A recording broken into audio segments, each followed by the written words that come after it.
What's going on, guys, and welcome back to the channel. On this episode, I want to speak to you guys about my 5 best tips to be able to get lean and stay lean.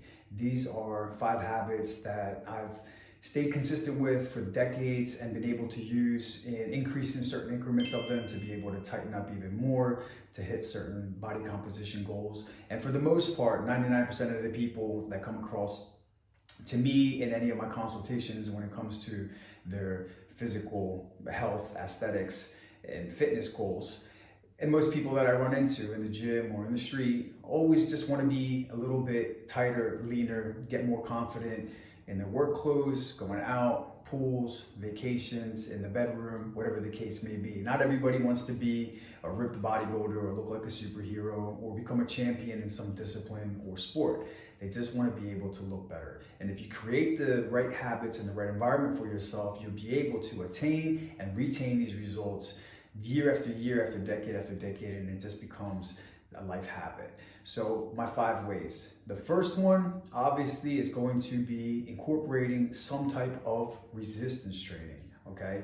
You want to be able to create and keep some good lean muscle tissue on your body because it burns the most amount of calories and stores the most amount of glycogen, carbohydrates, sugars, glucose, fructose, sucrose, however you want to put it in scientific terms, but everybody loves their carbs. So work as much as you can, as intense as you can, correctly to stimulate and grow muscle tissue on your body. Whether you have 2 opportunities a week, 3, 4, 5 to get a workout in at home, before work, at the gym, after work, no matter what the case may be, for life term, you want to be able to create good lean muscle tissue on you. It's going to keep your metabolism high so that you can eat more food and keep a lower body fat percentage because your body will be burning more calories at rest. The second one is definitely going to be movement. So movement is very important because you burn most of your calories outside of the gym, outside of your cardio, in your everyday activity, if you are smart. A lot of people don't. They don't move at all. They do the minimum, and that's why they gain weight. So you want to do things like park your car further away from whatever destination you're trying to get to, stores, malls, work, whatever the case may be. Take the stairs when you can. If you don't have to go up 20 flights of an elevator and you have to go up 2 or 3, take the stairs a couple times at work. Make sure you do errands around the house. Those things burn a lot of calories a lot of people don't know about. Anything that's left to anybody else or that you put off, do consistently. Cleaning, ironing, laundry, washing your car, taking your pets out, cleaning, organizing closets, garages, whatever the case may be. The more movement you have, physically moving your hands, feet, and body, the more calories you're going to burn, the better you're going to feel. And you get other benefits like lower anxiety, better sleep, you feel more productive, you feel a little bit more purposeful, and it builds self-confidence. The third one is going to be food. Snacks. Have consistent and prominent amount of low calorie, high voluminous snacks, like different types of berries, like popcorn, like rice crackers that you can add on top of it, sugar-free marmalades, or even calorie-free dressings. And these things, because you have to eat them slowly, it doesn't come in one dense piece like a Snickers bar or a donut or a cupcake. You eat them slowly, they're lower in calorie, and they help your body release the leptin and ghrelin signal in a sufficient manner. The one that tells you when you're hungry and the one that tells you when you're full. If you incorporate these type of snacks in your life, in your home, and make sure that you add low calorie, voluminous amounts of food to your planned meals, your vegetables, your salads, and your sides, you'll be able to stay fuller and go throughout your day without consuming those extra high dense calories, and you'll lose body fat and keep it off because you have that full feeling. You feel satiated. When you don't feel satiated, you're going to just keep reaching for the salty or sweet stuff, and those calories can become just absurd very, very quickly. I've seen people that never track their food and be like, fuck, I'm eating 3,600 calories a day or 4,000 calories a day when they're only getting 3 meals and maybe 2 snacks, but it's so high in dense calories that their body is just storing and storing and storing fuel, which becomes fat. The next tip is going to be having sufficient amount of protein in your meals and in your home ready for you to add things to. If you eat the macros, the protein amounts you should for your goal body weight on a daily, consistent basis, and just add to it your choice of starch and some vegetables or fibers, it is very difficult for you to exceed those calories. It's very difficult for you to be able to eat a lot of food because protein keeps you full. It digests slowly in your system, which keeps you from binging and snacking because it's going to hold you over to your next meal. It causes a thermogenic effect, meaning that 15 to 20% of the calories you ingested from the protein source are needed to be able to digest the food. So you're raising your metabolism and burning calories just by digesting the food. And it makes meals full. So it slows down the release of insulin from your pancreas because it takes something that maybe is a medium or even lower carbohydrate on the glycemic index, meaning that it's a simple carbohydrate, and it makes it more complex because a piece of bread, your body can absorb that within 20-30 minutes and spike your sugar. But if you eat that with some protein and a little bit of some fiber, now it can only be assimilated, it can only be broken down bit by bit by bit, which keeps your insulin levels steady. And that's the best chemistry-wise possibility that you can have for your body. It's the most formidable fat loss or maintenance that you would want to keep, is to have steady blood sugars throughout the day, because the spikes in insulin is when your body has all this abundant fuel sources running through it now, that glucose, that glycogen, that sucrose, that fructose, whatever you decided to eat, plus the calories from the other macros, your proteins and your fats. And it says, what am I going to do with this? He or she is not running, they're not lifting, they're not working, they're not doing anything. Let's store it into fuel. This one here is a big one, and it's very debatable with a lot of people, but I've found anecdotally for decades with myself and all of my successful clients that it is a very, very huge factor in their success.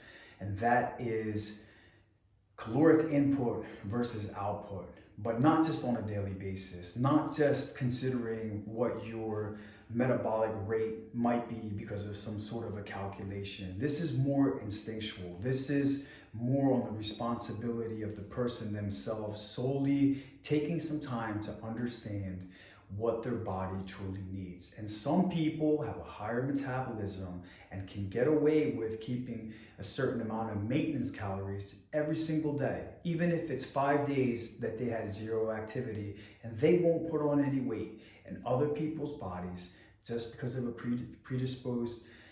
predisposition genetically, or because of the level that they're at, can't do the same. And they will eat the same amount of foods, hoping that they're going to accomplish a certain goal, and they never get to that goal. Because during the week, they've got work, they've got errands, mall, the bank, friends, kids, pets, laundry, meetings, social stuff, gym, cardio. They're playing all this stuff out. Then comes their off days, their weekends, or comes vacations, or extra days off from work, or they get a stomach bug, or the flu, or something, a runny nose, sprained ankle. Now their activity levels are down for 24, 48 hours, 72 hours, a week, and they keep eating the same foods, even though they're not having the same movement. So it's very important that you understand what your body truly needs. If you're moving about all day long, and you're eating a certain amount of food during the week, but on the weekends, you sleep in, you have a late meal with your partner or your kids or your friends or your family, then you guys just chill around and talk, and then maybe you'll get something done, or maybe not. Maybe then you guys will just put on a movie to watch, or just sit there and play in the yard, or suntan, or it's bad weather wherever you're at and you sit around. And they're gonna eat another meal, and then dinner time comes and they're gonna eat another meal. And in between that, they're gonna get their regular snacks in. Those are the days you gotta think of your body like a car. Your body's like a car. And say, if I didn't drive anywhere with my car, I wouldn't be putting gas in the gas tank. And I've said this before in my other videos, your proteins, your essential fats, your essential amino acids, your essential fats are the oils in your transmission and in your engine. They never change. Your body always needs them. That's why they're called essentials. The vitamins and minerals, so all the oils and waters inside of your steering, your brakes, the hydration, which is your water inside the radiator, those things never change in the car. The gas changes.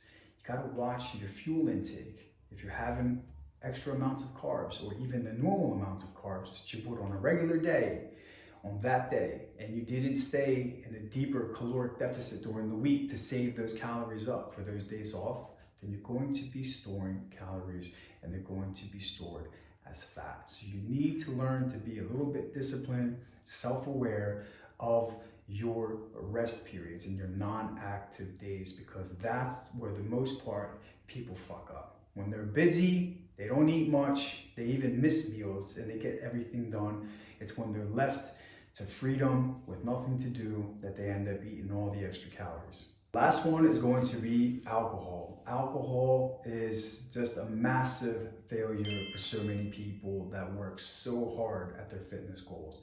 They eat well during the week, they train really hard, they do their cardio, they do their steps, and then on the weekend, they let loose. Even if it's not big, even if it's just a couple drinks a night, 2-3 times a week, or 3 nights in a row on the weekend, or maybe at a brunch at the end of the week, they end up just ruining all the results. Because when you're consuming liquid sugar from alcohol, it actually has even a more destructive effect to the body than it would from just even a regular sweet or dessert or regular carbohydrate, whether it was bread or sweet potato, however you see that one as being better than the other.